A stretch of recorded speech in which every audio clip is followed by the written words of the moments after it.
Assalamualaikum warahmatullahi wabarakatuh. Baiklah, pada kesempatan hari ini Bapak akan berbagi tips atau cara bagaimana cara mengatur waktu belajar yang baik dan efektif. Pastinya dari kalian semua ada sebagian yang masih kesulitan bagaimana cara mengatur waktu belajar yang baik dan efektif. Karena sejatinya pelajar ataupun mahasiswa harus melaksanakan rutinitas belajar. Nah, mau tahu bagaimana cara untuk mengatur waktu belajar yang baik dan efektif? Tonton terus videonya sampai selesai ya.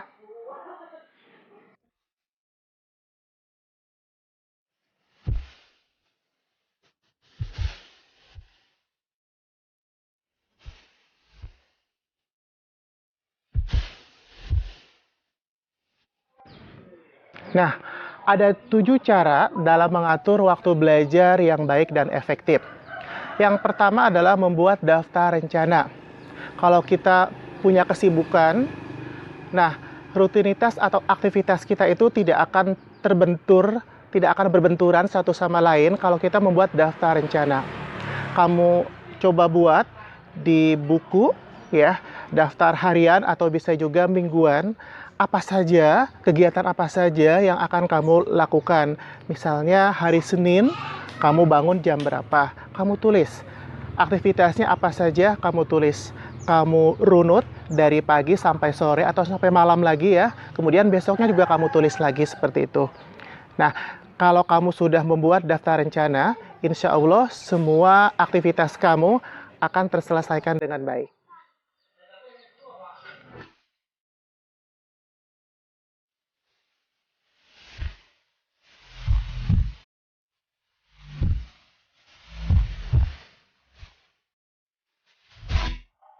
Yang kedua, manfaatkan waktu luang. Artinya, ketika misalnya setiap harinya kamu punya waktu luang, jangan disia-siakan, manfaatkan waktu luang yang ada dengan hal-hal yang positif. Misalnya dengan belajar dan lain sebagainya.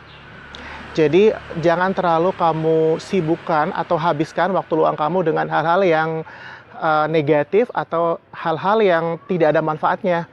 Nah, coba jika kalian punya tugas misalnya ketika ada waktu luang ya. Nah, jangan ditunda-tunda. Manfaatkan waktu luang yang ada.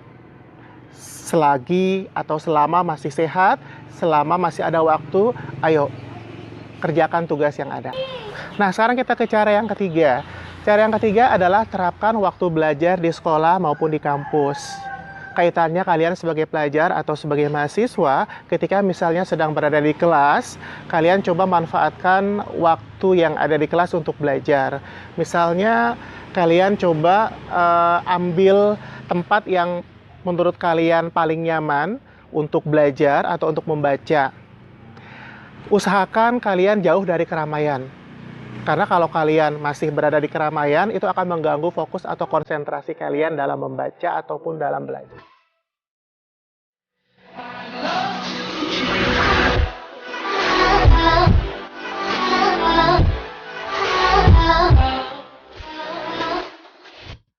Cara yang keempat adalah dengan belajar kelompok.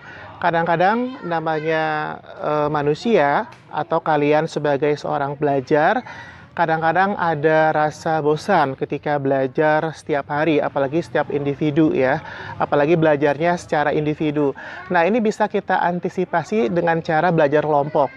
Dengan belajar kelompok berarti ada bertukar pikiran, tidak hanya satu atau dua individu, tapi beberapa individu. Nah, dari sana akan ada semacam penyegaran ya. Nah, jadi supaya tidak bosan, suasananya bisa diganti dengan belajar secara kelompok. Bisa di rumah ataupun bisa juga di sekolah.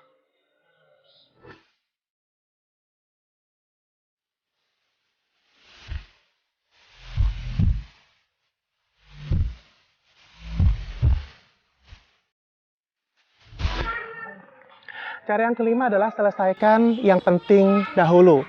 Artinya adalah ketika kalian punya jadwal, punya agenda, dari beberapa agenda, kalian coba cek lagi mana yang paling penting.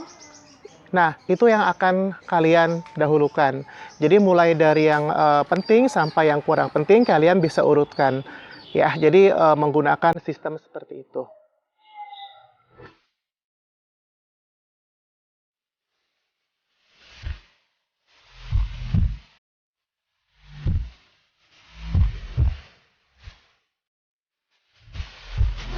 Nah, cara yang keenam adalah istirahat atau tidur yang cukup. Tidur merupakan aktivitas biologis yang harus selalu ada dalam setiap manusia. Apalagi statusnya kalian sebagai pelajar. Nah, tidur itu sangat penting untuk kalian menjaga tubuh supaya tetap sehat. Kalau kalian istirahat yang cukup atau tidur yang cukup, maka ketika kalian melaksanakan rutinitas seperti misalnya belajar dan sebagainya, ini tidak akan terganggu. Coba dilakukan dari sekarang, ya. Istirahat yang cukup, jangan banyak begadang.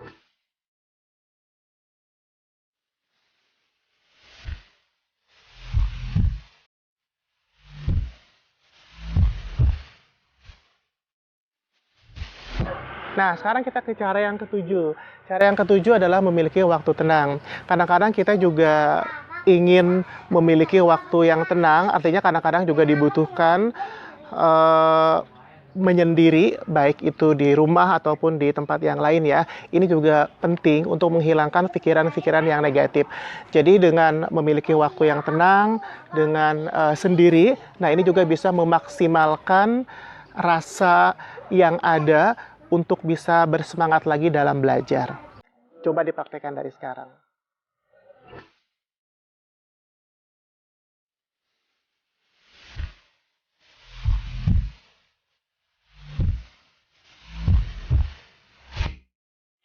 Nah, itu tadi 7 cara waktu mengatur belajar yang baik dan efektif. Bisa kalian terapkan, mudah-mudahan bermanfaat ya. Nanti kita akan lanjutkan lagi ke pembahasan atau ke tema berikutnya yang lebih menarik. Terima kasih sudah menonton videonya sampai selesai. Akhir kata, wassalamualaikum warahmatullahi wabarakatuh.